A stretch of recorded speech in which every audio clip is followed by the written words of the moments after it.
I have two reasons for wanting to interject this short discussion about the business model. The first is the textbook makes quite a bit of a leap to go from talking about the opportunity straight to the business plan. It doesn't really talk about how you might craft that opportunity and turn it into an actual business proposal. And the second thing is the idea of a business model is a pretty hot topic today in entrepreneurship. And didn't want you to go through this course and not have heard the term and understand what people are talking about. And so the business model is this basic idea that says, what's the model of our business? And you can see, how is it that we're going to compete and serve customers, which is the essence of your position or your basic strategy, uh, to include how it creates value, which is why people would buy it. And then how do you use your resources and structure your relationships to effectively touch the customer with that product that you think they're going to be interested in. So it's a systematic way to think through the business conceptually before you actually start committing pen to paper on the business model. Um, as always, there are two things you want to be thinking about in any proposal. Will I have sufficient margins, and will I have sufficient volume of sales to make this business go? Obviously, if you have fat margins, but you only sell one a month, it's got to be very fat margins to make that work. Conversely, you may sell 10,000 a month, but no margin, doesn't matter. So you're looking for that relationship between the two so that you get to a number that makes economic sense. So those are the fatal flaws that you're wanting to think yourself through. Can, can I sell this thing, whatever it is, product, service, whatever, can I sell it at a price that's going to allow me to have sufficient margins given the volume that I think I'm going to expect? Uh, a leading textbook, one that I use at the undergraduate level, those are the major divisions that I've already talked through, are its divisions of the business model. And you can see that division of the strategy, the resources, the partnership network, and the customer interface. That's good. I actually like a simpler one, which is, what's my customer value proposition? How is it delivered? And how is it monetized? So the customer value proposition is pretty clear. Why is it, or the question is pretty clear, why is it that people are going to want to buy what you have? Is it because you're cheaper than something else that are on the market? Is it because you offer a product with new features or new benefits that people have not been able to realize before, that's going to attract you to them? Are you going to go into a niche and serve a niche better through some product adaptation?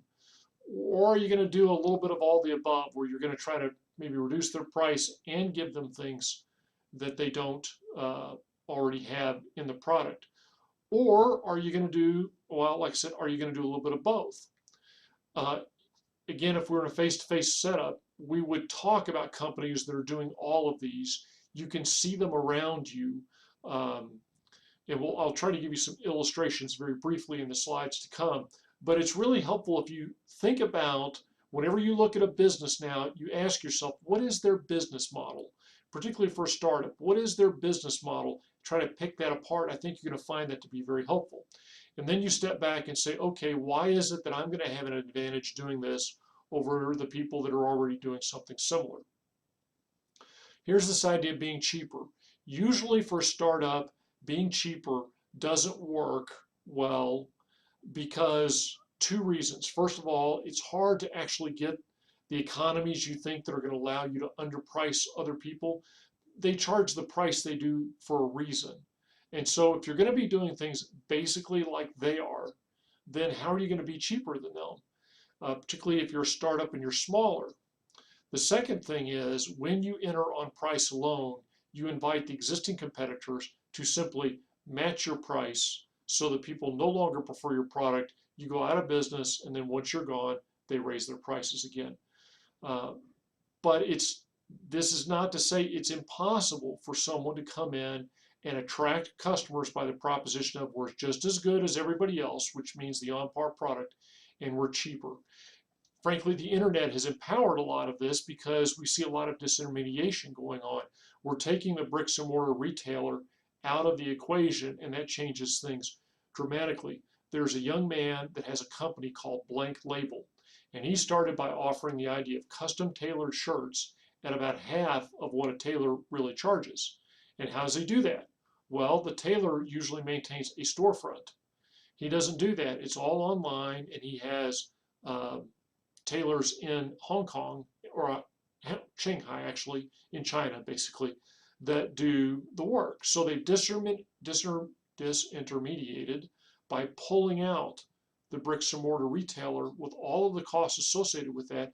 So now he's able to sell a custom shirt, custom tailored shirt directly to the customer for a substantially lower price, and yet still have a healthy profit margin. So that isn't a case when you see this disintermediation going on, when you see a radically different way of manufacturing or providing the good or service. That's how you can sometimes undercut people on price. And when you have a lower price, you have a couple of options. You can really take your price down, go for a large volume while still having good margins, or you can take those cost reductions, maybe not capture more margin than more volume than everybody else, but have quite a bit of margin built in such that you're more profitable. That's one end of the equation. The other end of the equation is the differentiation strategy. Obviously, as a startup, you can't win on the prestige war because you're a startup. You don't have any prestige in those rare cases, except in those rare cases where an established brand is trying to move into a new sector, like Tide is doing in car washes. So maybe you'd have prestige there. So in entrepreneurship, when you're arguing about being different, it's all about having superior product features or service. Like I said, these are not pure plays. Usually you're trying to do some of both. And when you're able to achieve a good measure of some of both, where you have a cheaper product and cool features, this becomes very hard to imitate and very hard to displace you. The problem is that's a hard position to achieve, so it's not an easy position to implement. Come back in the next video and we'll wrap up our discussion of the business.